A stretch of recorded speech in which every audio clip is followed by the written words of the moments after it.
that time, we had a peaceful gathering like this, and the result of it was that police officers were actually here waiting for us, and corporate security came and issued us no trespass orders. For what? It was for reading from the Bible, and in my case, reading from the Charter of Rights and Freedoms, which I went one further. I didn't just bring the Charter of Rights and Freedoms today, I brought the Canadian Bill of Rights, which actually is an even earlier foundation, which enshrines the very rights that we ultimately were arrested for when we went to talk to the mayor about being given no trespass orders for reading from the Bible and for reading from the Charter of Rights and Freedoms, which I wasn't even allowed to finish reading from. And when we went to speak to him, 6 of us were arrested by the police and fined with $285 fines for exercising what is supposed to be, according to the Charter of Rights and Freedoms and according to the Canadian Bill of Rights. And for anybody who doesn't believe me, they can read it. We brought it. Anybody that doesn't know the Charter of Rights, anybody that doesn't know the Canadian Bill of Rights, we brought it for anybody to read. We are guaranteed fundamental freedoms. Amen. I'll start with the Canadian Charter of Rights and Freedoms, which hopefully we'll have the opportunity to fully read this time. The Canadian Charter of Rights and Freedoms guarantees the rights and freedoms set out in it, subject only to such reasonable limits prescribed by law as can demonstrably be justified in a free and democratic society. Everyone has the following fundamental freedoms. So these are guaranteed fundamental freedoms. Everyone has the following fundamental freedoms: a freedom of conscience and religion, freedom of thought, belief, opinion, and expression, freedom of peaceful assembly, which is what we're doing here, freedom of association. These freedoms are foundational to our democracy.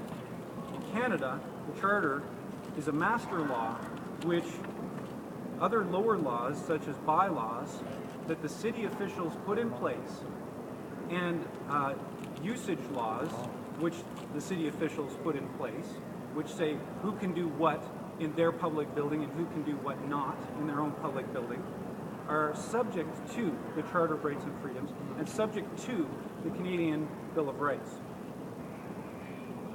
It isn't the other way around. After our arrest, we sent emails to the mayor asking him why he wouldn't speak to us for being given no trespass orders, and we asked him why he would not speak out against us being arrested for exercising our democratic rights and freedoms, especially when he was so vigilant and valiant in favor of the rights of the occupiers, even to the point of allowing them to cause thousands of dollars of damage to Olympic Plaza and the bathrooms there. He didn't respond. He didn't call. He didn't email. He did not respond in any way, shape, or form. This mayor is a hypocrite. He's double-minded. He says that he stands for charter rights and freedoms. And then when ours are completely breached, and we were marched in front of the public through the LRT station, in front of families and children, as though we were criminals, for exercising our democratic rights and freedoms, he has nothing to say about it. Not to us, and certainly not to the public. And what he did say to the public was that we were doing wrong things. And what did we do? Nothing more than the occupiers did, certainly. In fact, less, since we didn't damage anything. Here's the problem with their usage rules, which they say that we have to apply for permission to use this space, and they call it space in their usage rules. And there's several problems with their usage agreement, their usage rules, which you have to agree to when you apply for a usage permit. It says the following events or activities are not allowed in the space. This is what we would have to agree to in order to get a permit. Spontaneous activities of any kind. Religious activities during business hours. So we'd be applying to have a religious activity which their usage rules say we cannot have. Talk about double-minded. Political demonstration or any activity that is considered political. Isn't that the very idea of City Hall? Political? Public rallies are not allowed at City Hall in a public building. Campaigning or soliciting of any kind, including giving out pamphlets or other documentation. Press conferences. How many times does the council have press conferences here? Breaking their own rules. Responsibility of the applicant who would desire to receive permission to be here, they must obtain and maintain a commercial general liability insurance policy in the amount of no less than $2 million. And you have to maintain that policy in order to be allowed to be here. And a cross-liability clause that lists the City of Calgary as a co-insured. So we have to insure them too. An applicant can only apply for the space once per year. So your public building, which is given to you by your tax dollars, who our public servants are supposed to be representing us, you're only allowed to gather here by permission only once per year, according to their rules. Now, as to what the Supreme Court has to say about this, if members of the public had no right whatsoever to distribute leaflets or engage in other expressive activity on government-owned property, then there would be little, if any, opportunity to exercise their rights of freedom of expression. That's the Supreme Court of Canada ruled this. They have said it again and again. This is the very most appropriate place for public expression. Above university campuses, above Olympic Plaza, this is the very most appropriate place. The mayor wants us to think, and the aldermen and the officials want us to think, that this property is their own private property. And yet, in public statements, he has made to the media, he's indicated that this atrium is Calgary's living room. So by his own admission, in Calgary's living room, we were escorted out for demonstrating for exercising our fundamental freedoms, and subsequently arrested when we were asking him about that. So what's the difference between occupiers and ourselves? Occupiers came here and they held a religious service here in the lobby. It was a Tibetan religious service with meditation and water bowls and everything. They were allowed and weren't bothered at all. And what about gay rights activists that march publicly on the streets without permits? What about white supremacists that not only march freely, but are also given by the city a bus free of charge for their protests? What's the difference? It's not religion because occupiers were allowed to do their religious service here. It is the message of the gospel. It's the message of Jesus Christ. And actually, we were told before we started today, we would be okay to have a peaceful gathering if we didn't preach. That's an abomination. Amen. It's an abomination to the Lord, Amen. and it's an abomination to our free society. Amen. It's sick. We have here Canadian Charter of Rights and Freedoms, which I read from. We have the Canadian Bill of Rights. I want to read to you what it says in the Canadian Bill of Rights, which was written in 1960. this is the preamble. It says, the Parliament of Canada, affirming that the Canadian nation is founded upon principles that acknowledge the supremacy of God. Oh no, he used the word God in a political document. The dignity and worth of the human person and the position of the family in a society of free men and free institutions. Affirming also that men and institutions remain free only when freedom is founded upon respect for moral and spiritual values and the rule of law. I'm going to read that statement again. Affirming also that men and institutions remain free only when freedom is founded upon respect for moral and spiritual values and the rule of law. The rule of law, second to the respect of moral and spiritual values. Prime Minister Diefenbaker ended the Canadian Bill of Rights with this statement, which I will say loudly and boldly, because it is our former Prime Minister who said it. I am a Canadian, free to speak without fear, free to worship in my own way, free to stand for what I think right, free to oppose what I believe wrong, or free to choose those who shall govern my country. This heritage of freedom I pledge to uphold for myself and for all mankind. That was our Prime Minister in 1960.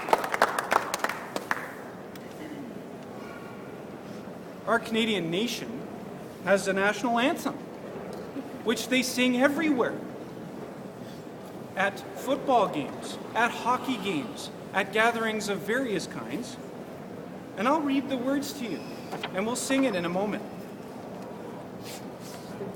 O Canada, our home and native land, true patriot love in all thy sons' command. With glowing hearts we see thee rise, the true north strong and free.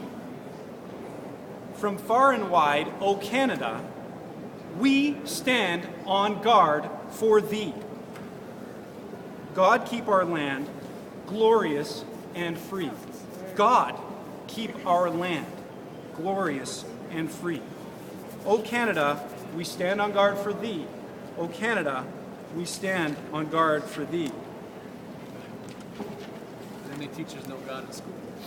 You know, I was emailed, and a woman said, Diane is her name, I won't say her last name, it offends me that you actually think that it is your right, personally. Why do you think that anyone wants to listen to you when you enter into City Hall? I don't care. I don't care if you want to listen. If you don't want to listen, move on.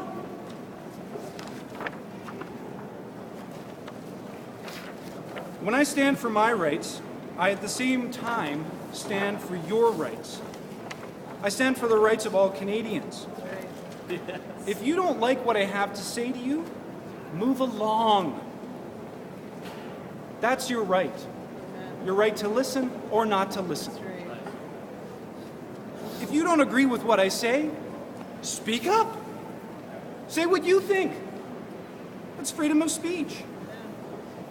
If you don't understand what I'm saying, ask questions. But for heaven's sake, don't stand in the face of our forefathers who fought and died in wars so that we can have a free land. Yes, that's right. And spit in their face. Don't. They died so that we could have freedom. Yeah, that's right. There's a statement I want to read from Martin Niemann. He wrote this in 1892, or he lived from 1892 to 1984. No, was it?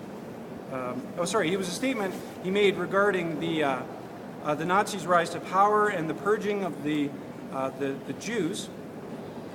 He said, "First they came for the communists, and I didn't speak out because I wasn't a communist. Then they came for the trade unionists, and I didn't speak out because I wasn't a trade unionist.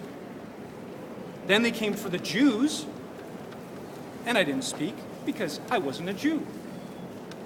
Then they came for the Catholics, and I didn't speak because I was a Protestant. Then they came for me, and there was no one left to speak out for me."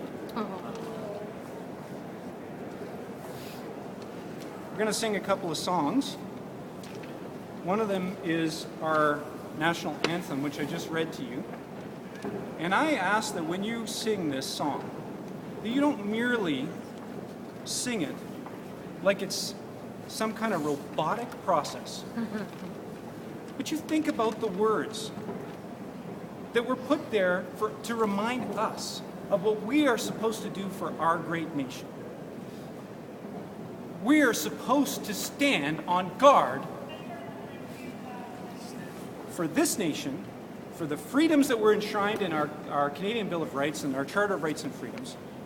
And we are supposed to speak out against all wickedness and against the corruption of our society to strip people of their rights and freedoms.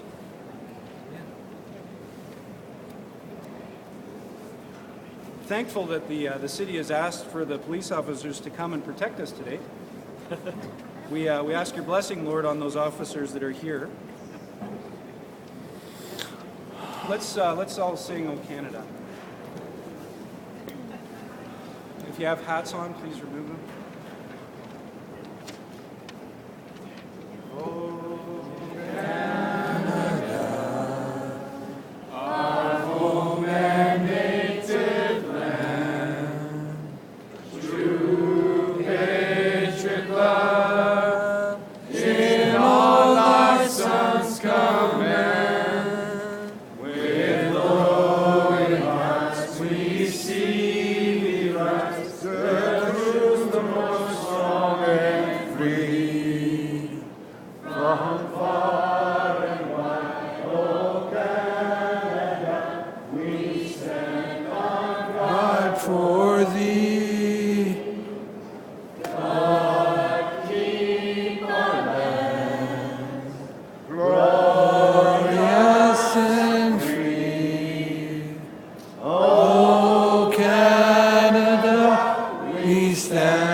hearest humble prayer.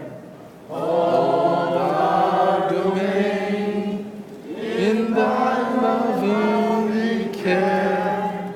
Help us to find, O God, in thee a lasting rich reward. As waiting for the better day, we ever stand on guard. God, keep our land glorious and free.